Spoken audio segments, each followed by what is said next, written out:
Here I'm reviewing the Lenovo Duet 2-in-1 Chromebook, and is it an iPad Pro killer? Well, we'll find out today in this video. First, we'll talk about the things that I like about this tablet. So, starting off, it's cheap.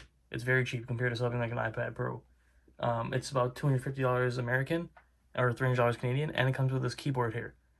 On top of that, it is a nice screen it comes with. It's a 1920 by 1200 screen that goes with the 400 nits, 10.1-inch screen. So it is a very nice screen to have on something this budget.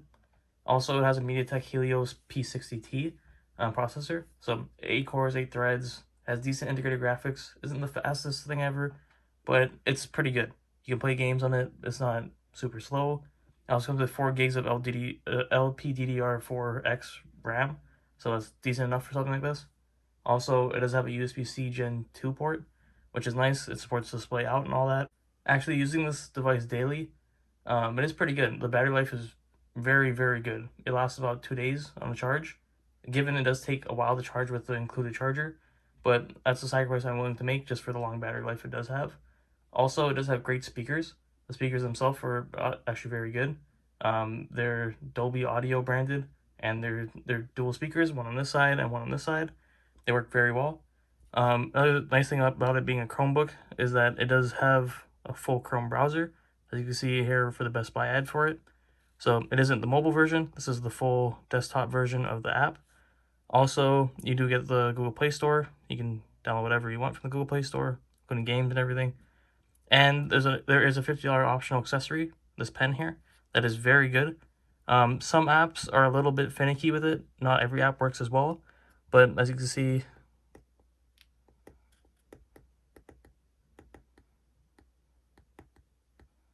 it does have pretty good palm recognition as well, and it does have pressure sensitivity also, so you can go from light to dark also.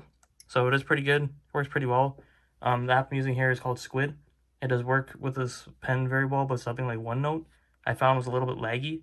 Sometimes it would be a couple seconds behind what I was actually doing. So I don't recommend using OneNote with this, but Squid does work pretty well. Going on to some of the cons about this device, there is a few, but they're mostly nitpicking things. It isn't as fast as something else that's a little more expensive, but given the price, that is something you expect. On top of that, there's no high refresh screen, just a 60 Hz screen. If that's important to you, then it's not here. Also, it doesn't come with a 3.5-inch jack for audio, so it does come with an adapter in the box, USB-C to 3.5. But it kind of sucks it isn't on the device itself. And also the pen is kind of glitchy sometimes. But overall, it is a great device. It does come with almost everything you see here except for the pen. This part is a kickstand. It's removable. It's this nice denim feel. The back of this is also pretty nice. It's made of metal with this blue trim on it with a nice metal power button and everything. It's pretty nice. And then if you want to put it back in the case, all you do is just put it on. It snaps in with a magnet. Same with the keyboard. So you just bring it to the thing with the pogo pins. It snaps in place, and then it changes into the more desktop mode, I guess. And then you're able to prop it up. And talking about the keyboard itself, it is pretty good. It is pretty tactile, being a mobile keyboard. So it does sound pretty good. Trackpad, it's small, but the tracking is pretty good also, so it's not terrible. If I was using this every day, I would probably use a mouse with it, but it's acceptable. You can use it.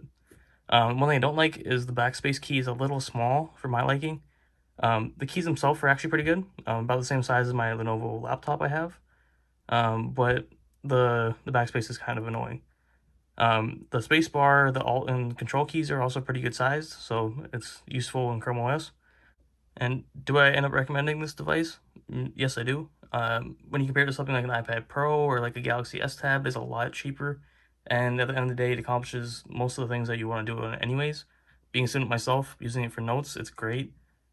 Just writing down things itself, using it to read is also very good as well. I read textbooks on it.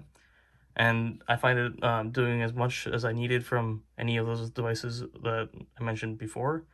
But if you do want things such as the Apple ecosystem, or you want the high refresh rate screen or a little bit more power, so devices are better.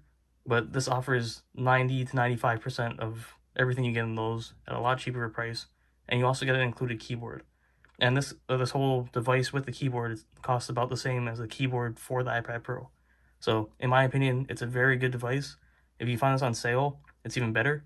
And it comes in either a 64 gig version or it comes in a 128 gig version. This one is 64, but I've seen the 128 gigs go on sale for the same price as the 64 gig.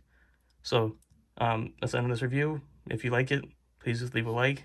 If you want to see more reviews like this, subscribe. And that's it for now.